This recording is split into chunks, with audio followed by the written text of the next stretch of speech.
Hello students. So in this session, let us discuss about some of the oxo acids of nitrogen and phosphorus. So what is this oxo acids means? So oxo acids is nothing but acids containing oxygen or acids which contains hydrogen, oxygen, or along with hydrogen and oxygen one more element. For example, sulfuric acid, nitric acid. Okay, so there we can see hydrogen, oxygen as well as one more element like sulfur and nitrogen. Such acids are called as oxo acids.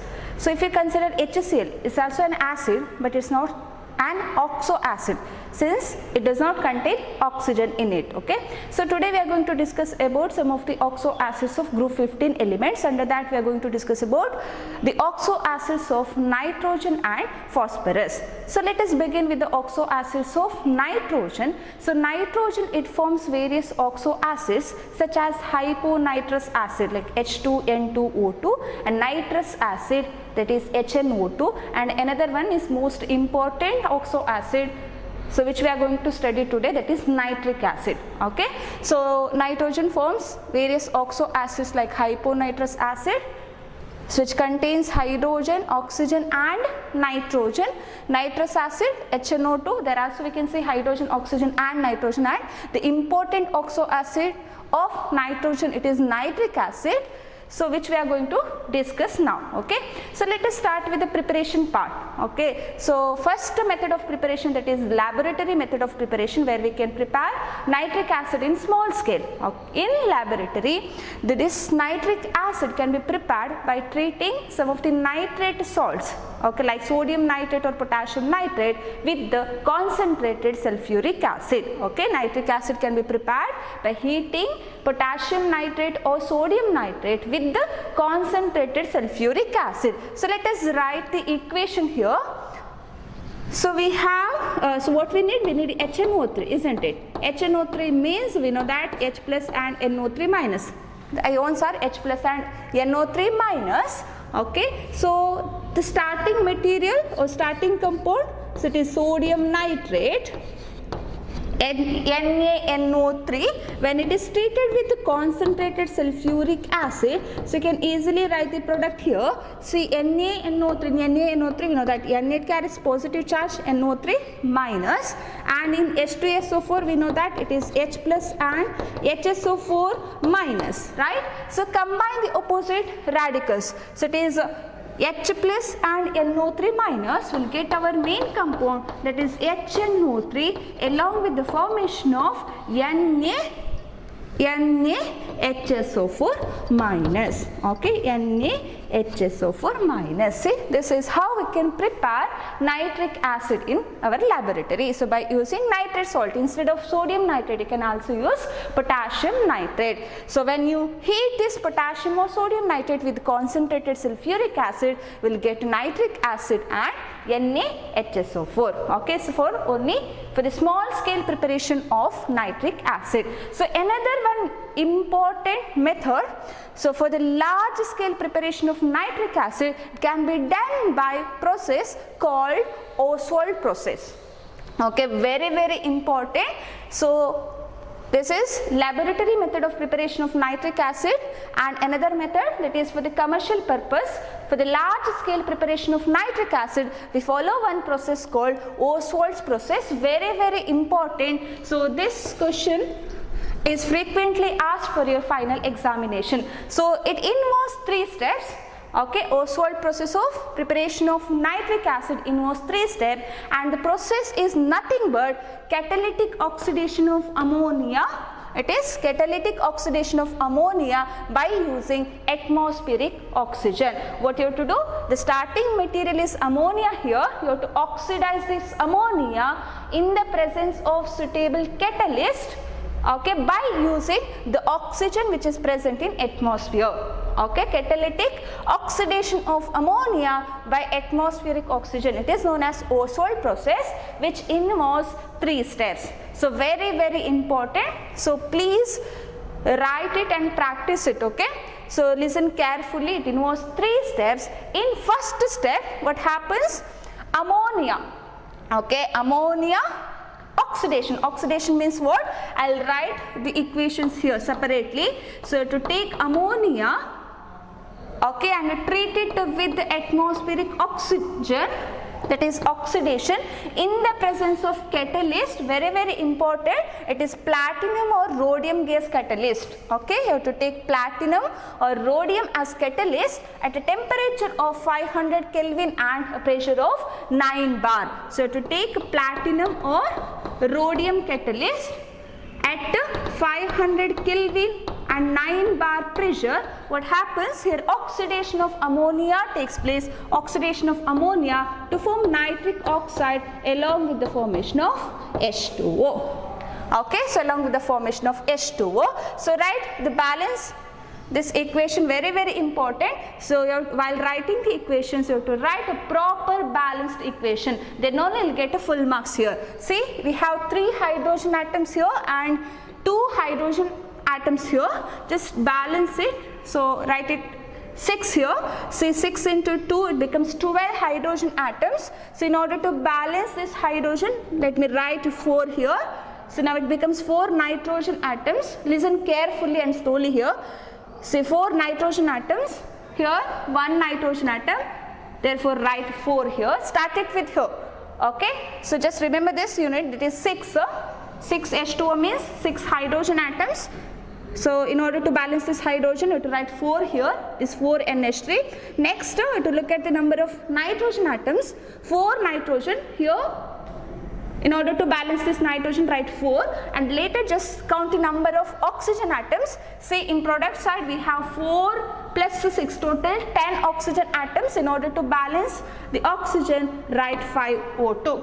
Okay, so on reactant side we have 45, right, 4 and 5, and product side 46.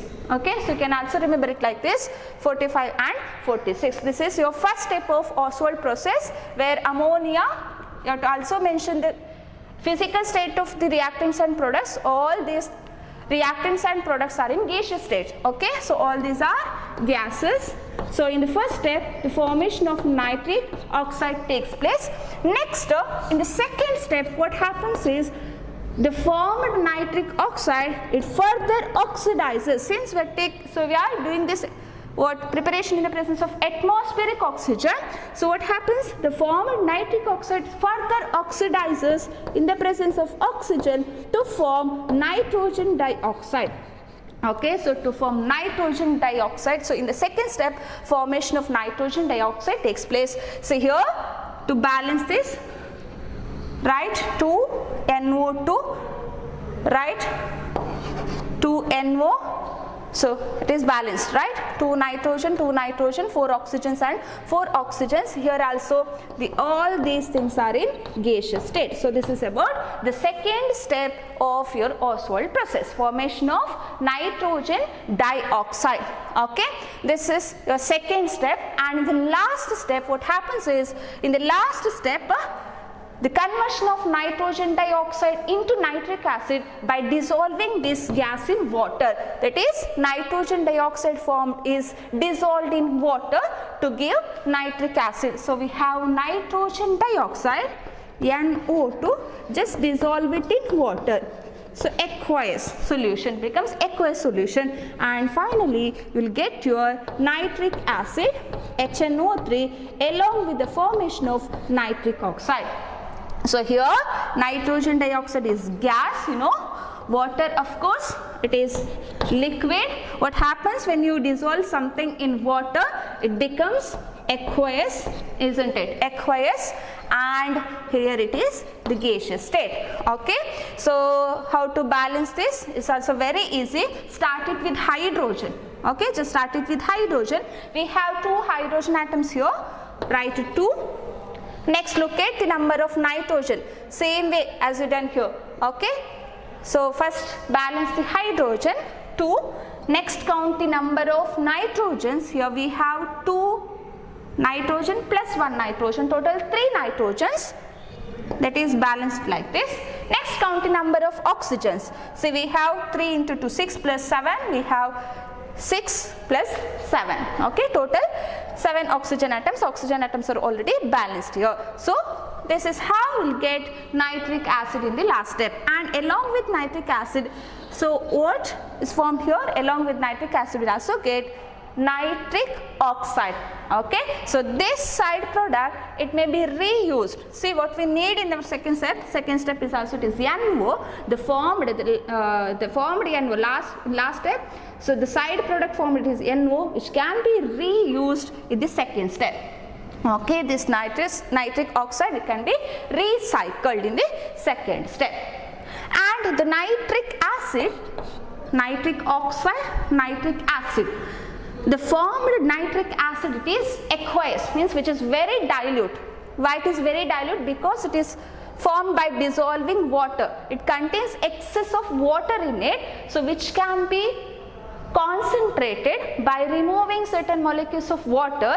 Okay, the method for that is this fractional distillation. Okay, so during fractional distillation, what happens, some of the water molecules were removed from this aqueous nitric acid, and the concentration of nitric acid can be raised up to 68%. Okay, so while doing fractional distillation, so we'll get 68% biomass of nitric acid, which is also, so this percentage of nitric acid is used in our laboratory purposes. Okay, and the 68%, it can be further raised up to 98%.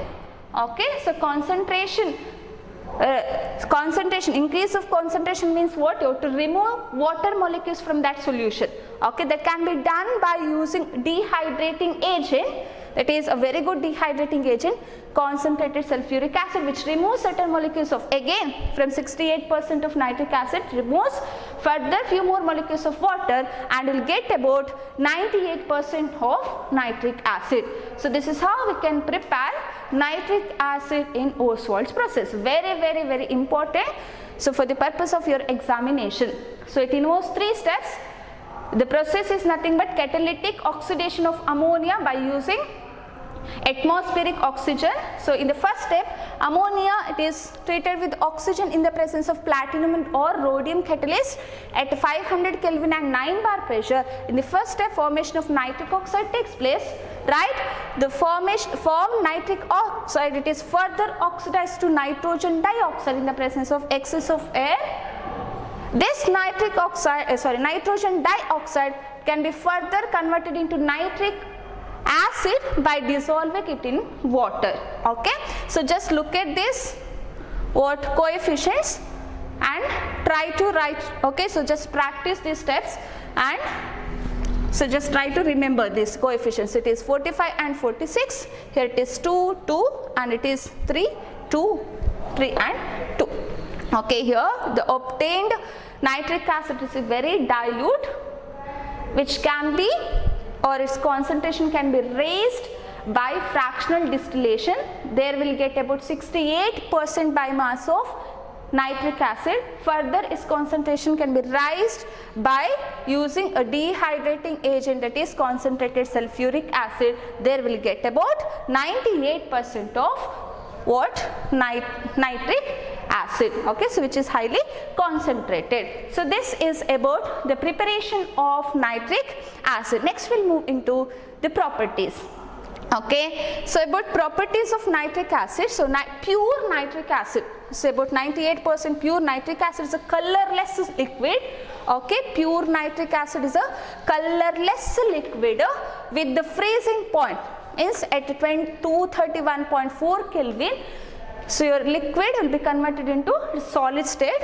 So freezing point is about 231.4 Kelvin, and its melting point is about 355.6 Kelvin. Okay, it's a pure nitric acid. But when it is exposed to sunlight, what happens is, due to the formation of oxides of nitrogen, the colorless liquid may converted into yellowish liquid. Okay, so due to the formation of some impurities, but pure nitric acid is a colorless liquid. Okay, see, laboratory grade nitric acid contains about 68% of your nitric acid, and in aqueous solution, nitric acid, it behaves as a very strong acid. We know that nitric acid is a strong acid.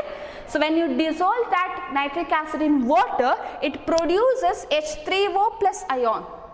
Okay, the one which produces H3O plus ion in water behaves as acid, and the one which produces OH minus ions in water behaves as base.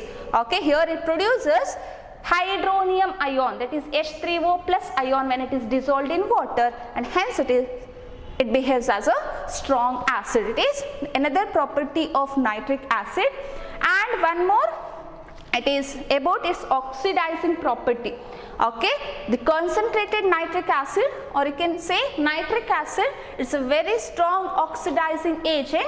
Okay, so very good oxidizing agent. It oxidizes most of the metals. Okay, it oxidizes most of the metals except noble metals such as gold and platinum. Okay, and the oxidation product.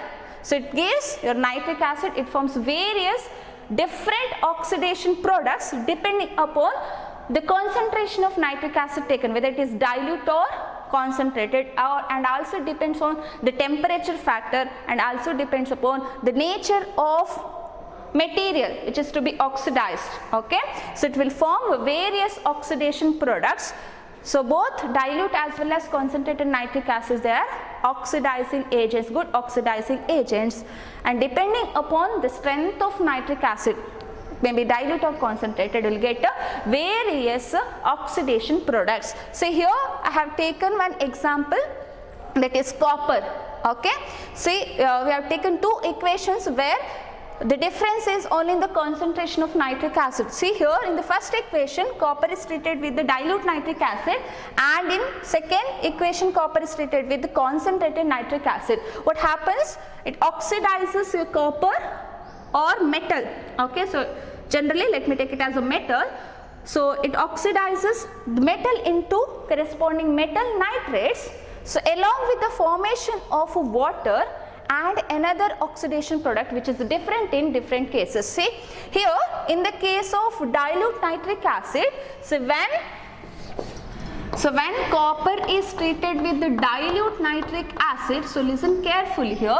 So you may get one mark question from here. What happens when copper is treated with the dilute nitric acid, or what is the action of dilute nitric acid on copper? Okay, or what is the action of concentrated nitric acid on copper? So listen carefully here. So when you treat copper with the dilute nitric acid, so what happens? So let me write two equations together. See, when copper is treated with dilute nitric acid and copper is treated with concentrated nitric acid, so in both the cases two products are common. See what happens? Copper will be oxidized to copper nitrate. In both the cases we'll get copper nitrate, here also we'll get copper nitrate only. So along with the formation of water, so I'll write here, I hope you're able to see here. Okay, sorry. So along with the formation of water, in both cases we'll get water and copper nitrate as common products, but along with these two, so in the case of dilute nitric acid we'll get nitric oxide as product, that is NO, and in the case of concentrated nitric acid we'll get nitrogen dioxide as side product, NO2. See, difference is only in this. So two side products or two products are same here. It is copper nitrate and water in the both cases, but another side product, it depends on the strength of acid taken. In the case of dilute nitric acid we'll get nitric oxide as another side product, but in the case of concentrated nitric acid we'll get nitrogen dioxide as a side product. And see how to balance this. So you have to remember so many digits here. How to remember this? Okay, so this can be balanced by using oxidation number method. See, listen carefully, it is very easy. So just follow the steps along with me. See here, what you have to do is just calculate the oxidation number. Okay, so calculate the oxidation number. Okay, I'll tell how to balance these equations. I'll explain one example. So you may apply same methods for other equations also. See here, copper is in zero oxidation state, right? So you are able to calculate the oxidation state. See here, copper is zero oxidation state in reactant side. Here it is in +2 oxidation state. I hope you know how to calculate the oxidation number. See 0 to plus 2, increase in oxidation number by 2 units, isn't it? So increase in oxidation number by 2 units. So coming to nitrogen, in nitric acid, the oxidation state, if you calculate the oxidation state of nitrogen, you will get plus 5 as the oxidation number of nitrogen, whereas in this case we will get a plus 2.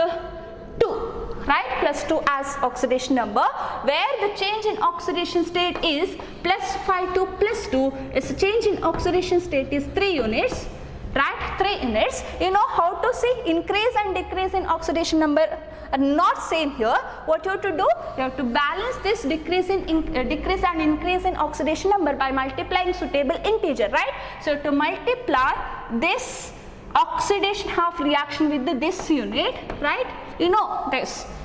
So you all balanced the redox reactions in your previous year, right. So to multiply the oxidation half reaction with this unit and reduction half reaction with this unit, isn't it? Okay, and write the corresponding product here.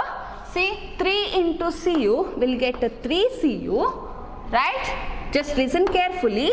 See, 3Cu. After that, what we have HNO3. So that is now to be multiplied with the 2. 2 into HNO3 becomes 2HNO3, right? 2HNO3. Next, coming to copper nitrate. Now it is multiplied with the 3. It is this one. It is 3CuNO3 twice, right? Plus. So this NO, it is into 2, will get 2 NO. So write water acid here. Okay, so hydrogen can be balanced in the last step. So this is the equation.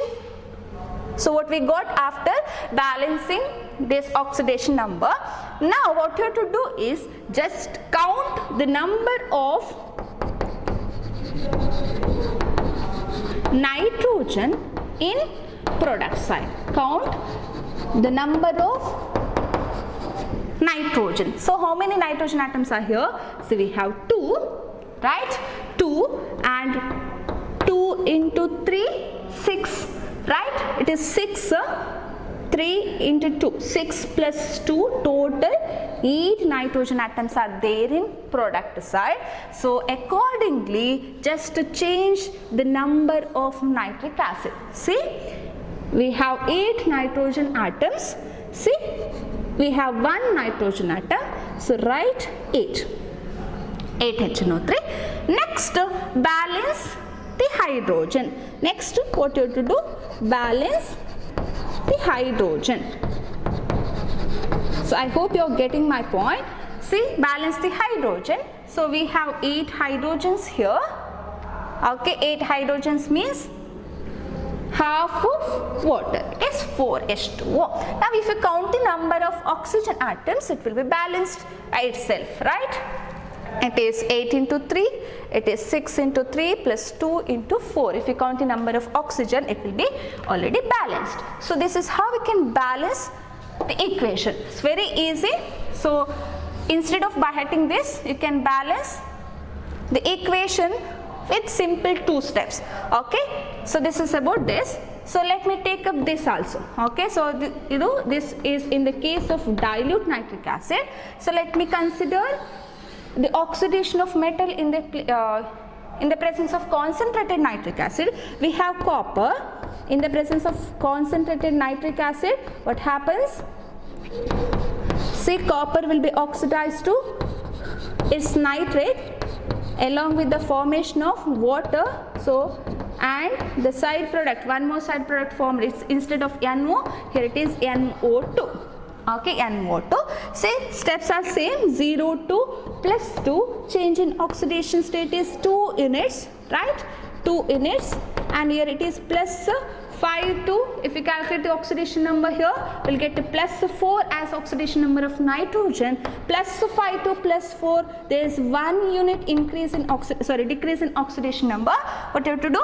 These are now equated by cross multiplying these two units, right?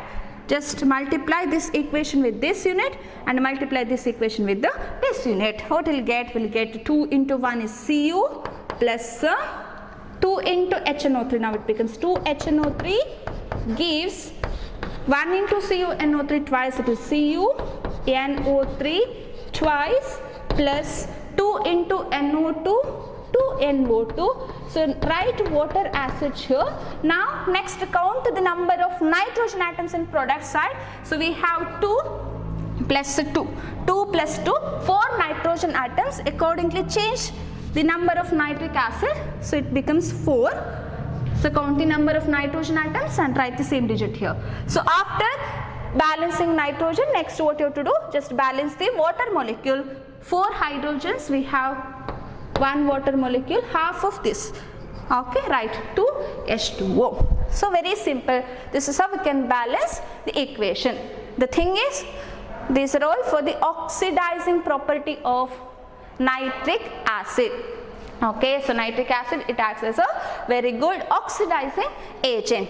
So it oxidizes most of the metals, and the oxidation products, it depends on the concentration of nitric acid taken and also on temperature and also the material taken for oxidation. So again we have one more, it is the oxidation of zinc. So what happens when zinc reacts with the dilute nitric acid? So here also we'll see 2 different cases when zinc is treated with the dilute nitric acid.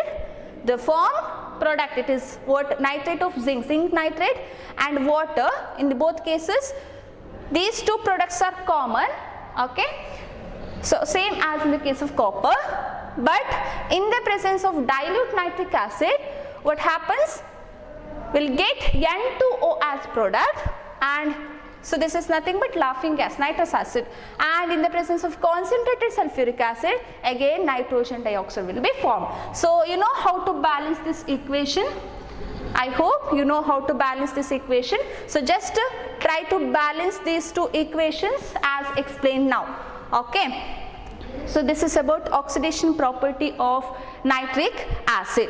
See, some metals, okay, so some metals, they are passive towards oxidation in the presence of nitric acid, even it is concentrated or dilute. So like chromium and aluminium, they don't dissolve in concentrated nitric acid, they do not undergo oxidation in the presence of nitric acid. This is due to the formation of one oxide layer around these metals. Okay, when you expose these metals to nitric acid, what happens, they'll form a stable oxide layer. So because of which further reaction is not possible. Some metals are passive towards this concentrated nitric acid due to the formation of a passive film of oxide on the surface of the metal. Okay, so this is about the properties of oxidizing properties of nitric acid.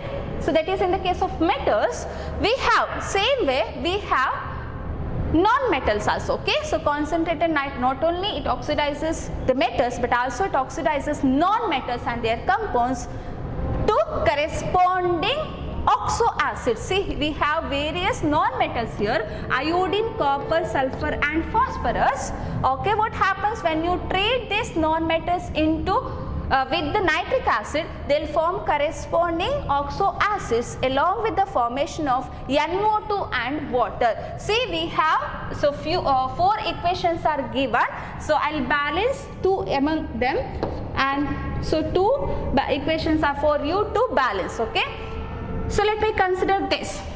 Okay, we have 4 non-metals. Okay, and that is in their nascent form. Carbon, it exists in monoatomic form, it is C, and iodine, it exists as I2, and phosphorus, it exists as P4, and sulfur, it exists as S8 form in its nascent state. Okay, so what happens when you treat this non-metals with the concentrated or dilute nitric acid, they will form corresponding oxo acids. Carbon will be converted into carbonic acid, which further converted into carbon dioxide. So I am writing the main products here. So carbon will be converted into carbon dioxide, iodine will be converted into iodic acid, that is HiO3, and phosphorus will be converted into its oxo acid, that is phosphoric acid H3PO4, and sulfur into its oxo acid, that is sulfuric acid H2SO4, along with these two will get water and NO2 as side products. Okay, so these are the products, oxidation products of non-metals with the nitric acid. So let me write two of them. See what happens. Same method. Okay, so what we discussed for metals, in same way we can balance this equation. So instead of remembering such a large numbers 48 and all, so just balance this equation by using oxidation number method. So just write concentrated or dilute nitric acid. What happens? Carbon will be oxidized to, just remember this, okay, main products. Carbon will be oxidized to carbon dioxide along with the formation of NO2 and H2O, right? H2O. Next again calculate the oxidation number. 0 to plus 4. Change in oxidation number is 4 units. Right, and it is plus 5 to plus 4. Change in oxidation number is 1 unit. Cross this, it is into 4 into 1. Write it as such, it is 1 C plus 4 HNO3 gives CO2 plus 4 NO2 plus H2O, right? H2O. Next what you have to do, just count the number of what it is already balanced, I guess. Okay, number of nitrogen 4 and 4 already balanced here. Next thing what you have to do is just balance the number of hydrogen atoms. It is 4H, and what you have to write, just write 2H2O. If this nitrogen is not balanced, then you need to change this digit. Okay, so this is how we can balance. Let me take another example, that is I2. Okay, when it is treated with the HNO3, formation of HiO3 takes place, right, along with the formation of NO2 and water. See, oxidation state 0 to it is, if we calculate the oxidation number, what happens, it is 1 plus X minus 6, it is plus 5, I guess, plus 5, it is plus 5 to plus 4, right? So change in oxidation. So let me rub this equation. So 0 to plus 5, change in oxidation number is 5 units. Okay, 5 units. But if you look at the number of iodine atoms, so here we have 2 iodine atom, here it is 1 iodine atom, you know. So to multiply this by 2, therefore it becomes 10 units, and it is 1 unit. Right, so just cross this, it becomes 10 into 1 into 10, right? So that's right, it is Y2 into 1, it is I2 plus 10 into HNO3, it becomes 10 HNO3 gives 1 into HiO3, it is 1 HiO3, but here we have 2 iodine atoms, right? So that is balanced by writing 2 HiO3 plus we have 10 NO2 and H2O. So now count the number of nitrogen. So number of nitrogen is already balanced. Just count the number of hydrogens. See, hydrogens, 10 hydrogens are there in reactant side. Here it is 2. Therefore, the further hydrogen needed on product side, it is 8, right? So that it can be balanced by writing 4H2O here. Okay, so this is how we can balance this equation. So just apply the same thing for sulfur and phosphorus.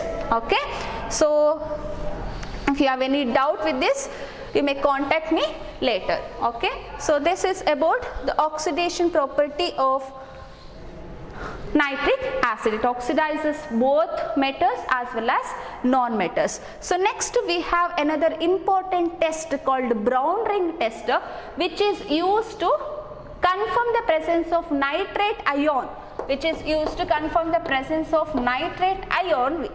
in your given inorganic salt. So this experiment you are going to do it in your laboratory. So the test for the confirmation of nitrate ions, where you have to treat your salt solution, that is, solution of salt is prepared by dissolving it in water.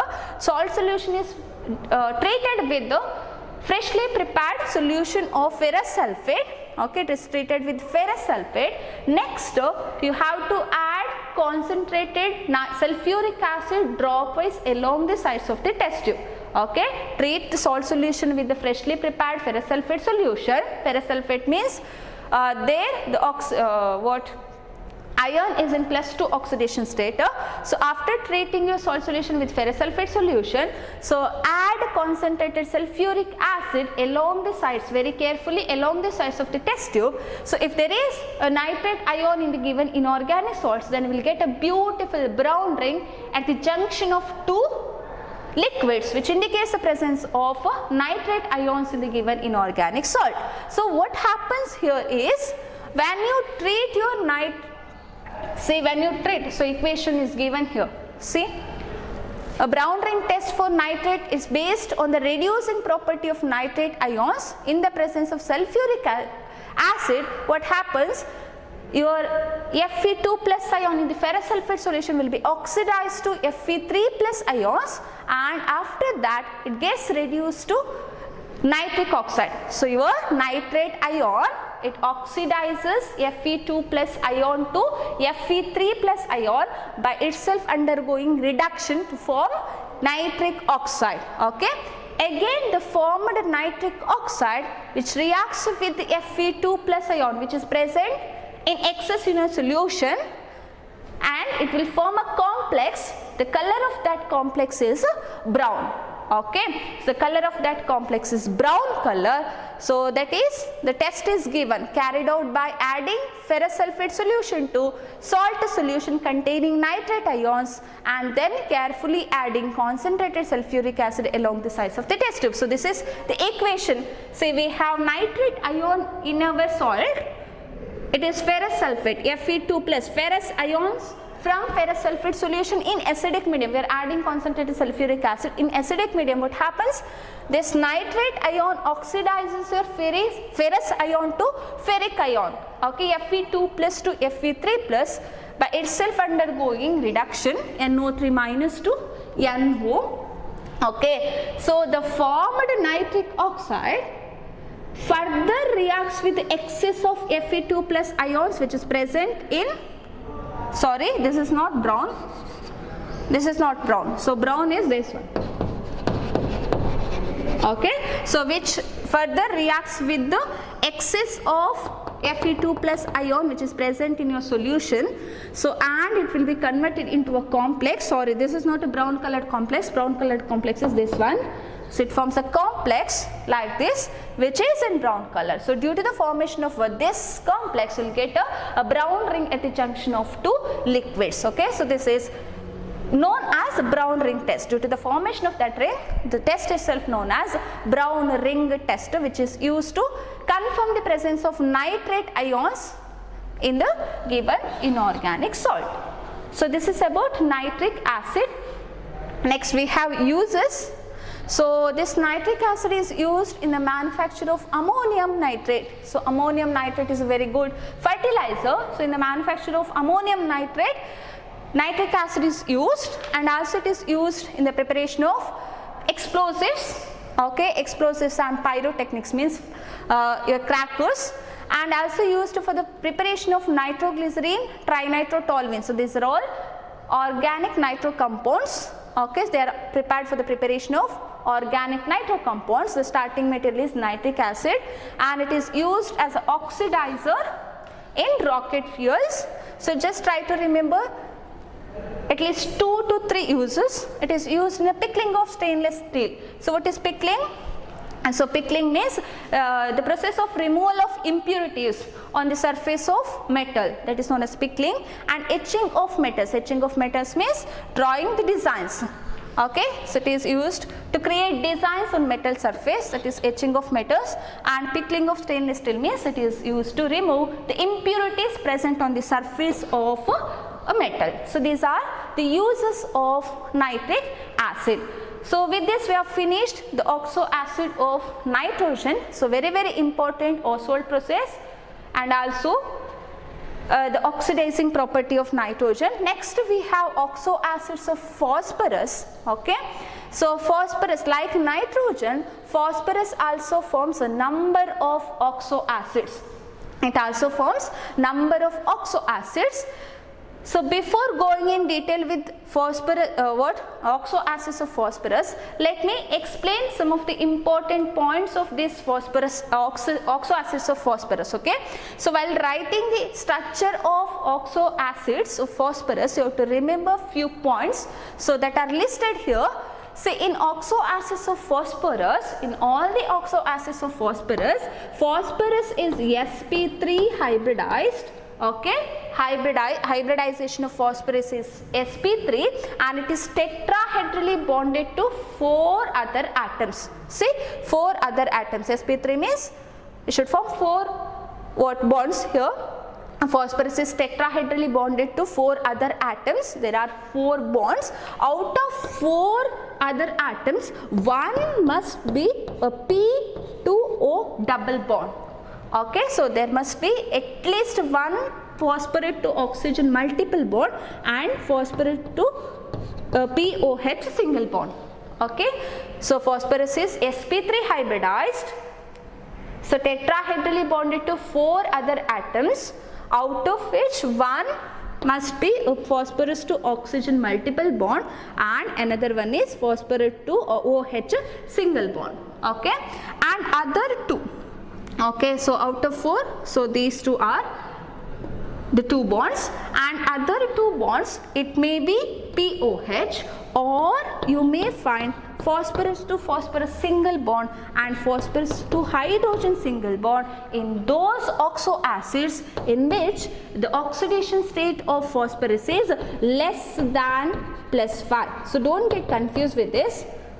So let's write the structures of oxo acids. So there we'll get these bonds clearly. So out of 4 bonds, there must be at least one phosphorus to oxygen multiple double bond, one phosphorus to OH single bond. In addition to these 2, there may be a phosphorus to phosphorus single bond and phosphorus to hydrogen single bond, but not both. This one or this one, but not both together. That is only in those phosphorus, in those oxo acids in which the oxidation state of phosphorus is less than +5. Okay, and one more thing, it is about the reducing property. See, reducing property. The reducing property of the oxo acids, it depends upon the number of pH bonds. Okay, the reducing property of oxo acids depends upon the number of pH bond present. Okay, greater the number of pH bond, stronger the reducing property of your oxo acid. And the acidic nature, the acidic nature of oxo acid, it depends upon POH bond. Okay, so POH bond, so the acidic property is due to the hydrogen of POH bond and reducing property is due to the hydrogen of pH bond. Don't get confused here. The acidity depends on POH bond and reducing property of oxo acids depends upon pH bond. See here. Okay, so let us take the examples later. So this bond is not ionizable. This is not responsible for acidic property of oxo acids. So only the hydrogen which is bonded to oxygen, they are ionizable and they are responsible for the acidic property of oxo acids. Okay, the basicity or the number of ionizable, so that can be counting by counting the number of POH bonds. So these are the few things about the structures. Now let us start with our oxo acids. Okay, so before going into this, so it's very simple. Just try to remember 2 acids, 2 oxo acids properly here. So first one, it is orthophosphorus acid. Okay, just remember these 2 oxo acids. Okay, that is orthophosphorus acid with the formula H3 PO3, H3PO3, and another one is orthophosphoric acid with formula H3PO4. Okay, just remember two of them, and other oxo acids can be easily drawn by considering these phosphorus acid. So let me start with the structure of this. Okay, H3PO3. So we know that, so just start it with the central atom, that is phosphorus.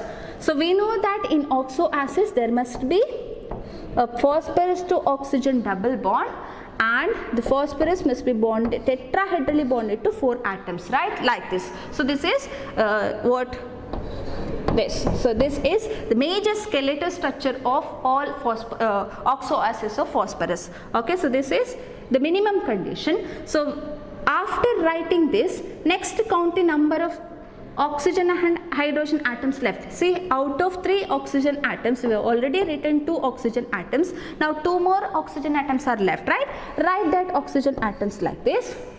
And next count the number of hydrogen atoms. So out of 3 hydrogen atoms, we have already written 2 hydrogen atoms. So other 2 hydrogen atoms are left, that can be written like this. So this is the structure of orthophosphorus acid. Okay, orthophosphorus acid. So if you look at this, so there are 3 POH bonds, right? 3 POH bonds, and these bonds are ionizable, and they are responsible for the acidic property of this orthophosphorus acid. So therefore we can say this is tri-basic. It can produces 3 plus which can produce 3 H plus ions, isn't it? See, 1, 2, 3. So therefore it is tri-basic, or the basicity of this, it is, or the basicity of orthophosphorus acid, it is 3. It is tri-basic. So the question is very, very important here. They may ask you to write the basicity of one oxo acid. So it is tri-basic. What you have to do, just write the structure of that oxo acid and count the number of OH bonds. So OH bonds, that is equal to its basicity.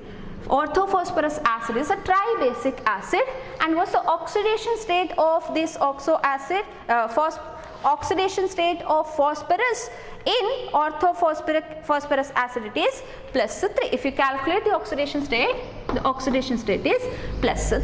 So this is about orthophosphorus acid, which is tri-basic.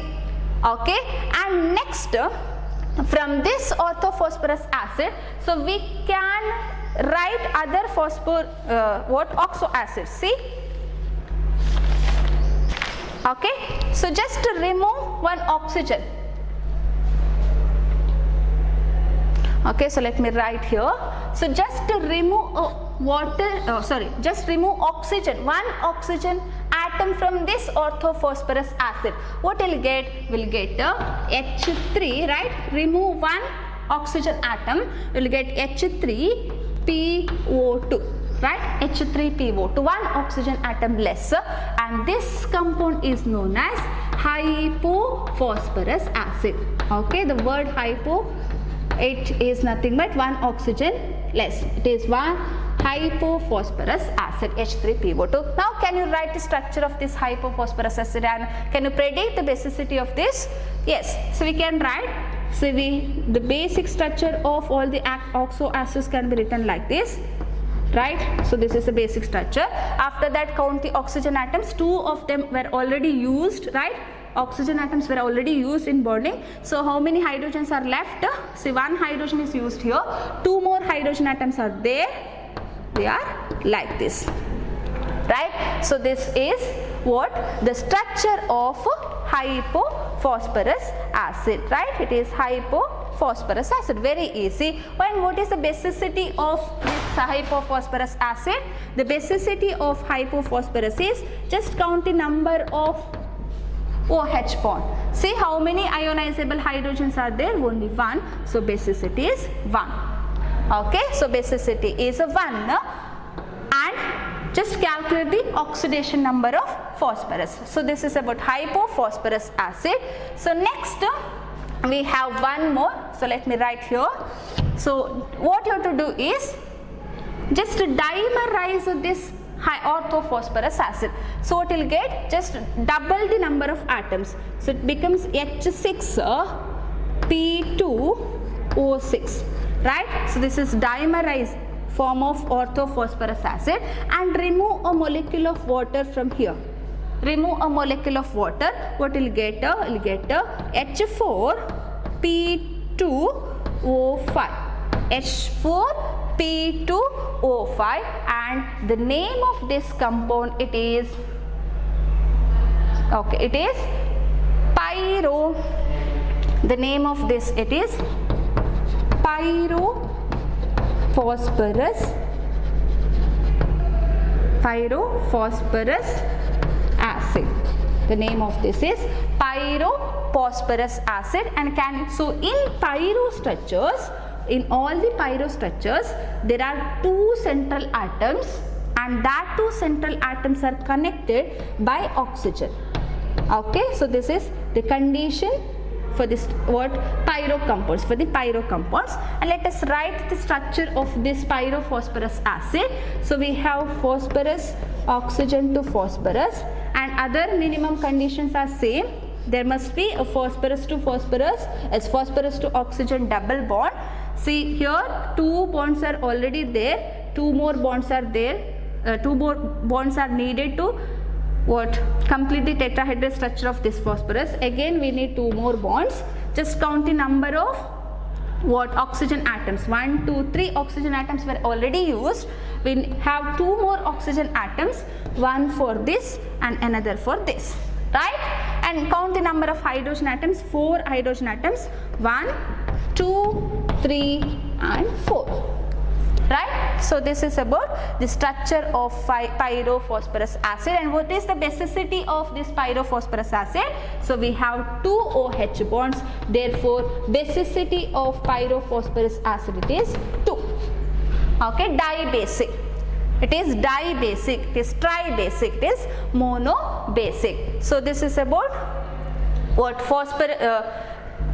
oxo acids of phosphorus, that is we have seen 3 oxo acid, that is orthophosphorus acid, hypophosphorus acid and pyrophosphorus acid.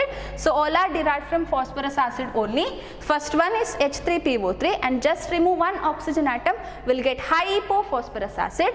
And if you dimerize this orthophosphorus acid and remove a water molecule, then we will get a pyrophosphorus acid. Okay, so important thing is you are able to calculate the oxidation number of central atom and also about the basicity of this. So basicity depends upon number of OH bonds. OH bonds, count the number of OH bonds and it will be its basicity. So next we have one more type of oxo acid that are derived from phosphoric acid, that is orthophosphoric acid. Orthophosphoric acid, whose formula is H3PO4. We have 3 more oxo acids that are derived from orthophosphoric acid. See H3PO4, write the structure, P double bond O is OH. Okay, so skeletal structure. After that, so we need out of 4 oxygens, 2 oxygens were already used, and write 2 more. Right? Next we have 1, 2, 3, 4. Next we have 3 hydrogens, 1 and 3. And what's the structure of H3PO3? Sorry, the structure of H3PO3 is not tribasic. So I did a mistake there, so please note down there. So structure of H3PO3 is this one. It's not tribasic, please make it correct. So phosphorus acid is dibasic.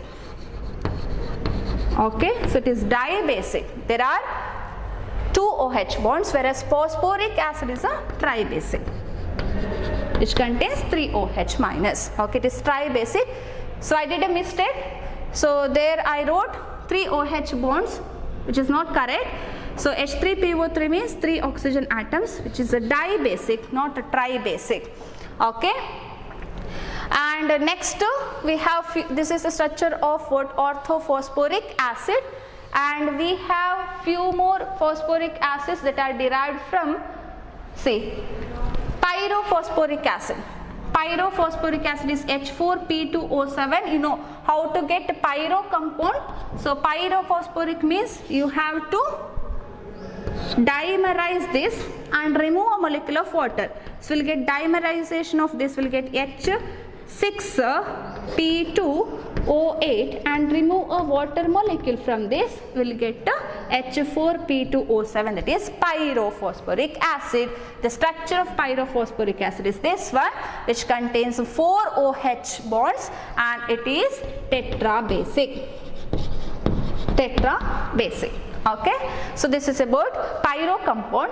Next we have, so this one we already seen, see 2 OH bonds in orthophosphorus acid, not 3 OH bonds, and hypophosphorus also we have discussed. And last one, it is metaphosphoric acid. So metaphosphoric acid is obtained by removing a water molecule directly without dimerization. If you remove a water molecule from orthophosphoric acid, what will get? Will get HPO3. Okay, HPO3. This is known as metaphosphoric acid, which exists in 2 forms. Okay, so which exists in 2 forms. A single HPO3 is not stable, so therefore it exists in the form of chain. So there are 2 forms of metaphosphoric acids. Okay, so this is metaphosphoric acid. So one form of metaphosphoric acid is cyclo-trimetaphosphoric acid, where 3 HPO3 units are linked together, and another one it is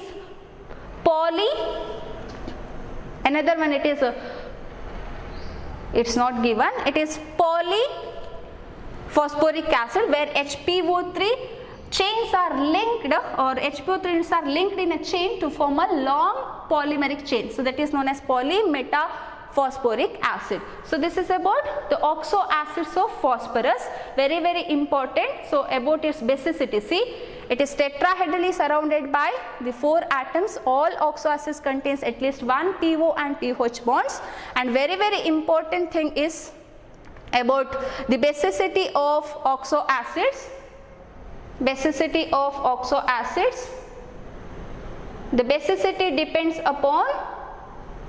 Basicity depends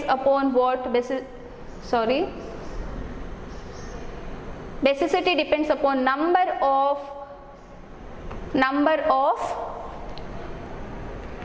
OH bonds. Just count the number of OH bonds, and it is its basicity, it will be its basicity. Okay, so this is about the oxo acid. See, the acid which contains pH bond, reducing property depends upon pH bond, and the basicity depends upon POH bond. See, among all the phosphorus acid, if you look at the structures of all the oxo acids of phosphorus, hypophosphorus contains more, it contains maximum pH bond, it contains 2 pH bonds. You may expect question from these parts, very very important. So hypophosphorus acid with the 2 pH bonds forms a good reducing agent, and it reduces your metallic nitrate into pure silver. Okay, so metallic silver nitrate to metallic silver. And another thing is about its basicity, that is what can be done by looking into number of POH bonds. See, if you look at the structure, HPO3 and H3PO4, they are dibasic and tribasic, means number of POH bonds, here it is 2 and here it is 3. Okay, so they may ask this question. Okay, so number of POH bond is nothing but its basicity. So with this we have finished the oxo acids of group 15 elements, and also with this we have finished group 15 elements. Next we'll move into the other groups of P block elements in our next classes. Thank you.